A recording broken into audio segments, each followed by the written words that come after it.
kung wala ang media, paano naman namin ipopromote ang tourism? They're really part of the promotion of tourism. So this year, we decided to award them, especially those matagal na in service. For decades, they have diligently chronicled our city's milestone, championing its development, culture, and tourism.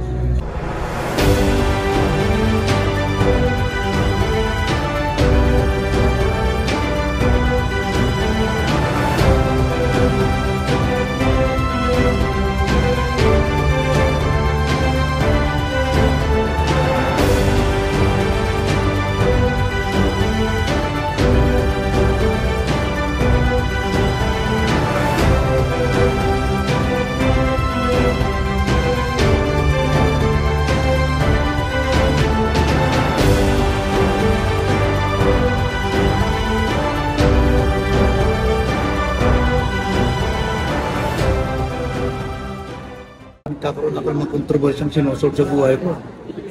Lalo akong tumatapang.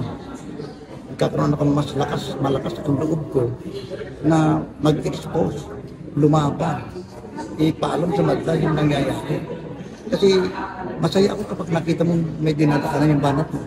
Masaya kapag nakita mong may ginagawa ang ating pamahalaan hanggang sa mga itapis mo pa yun yung may action ng ating gobyerno.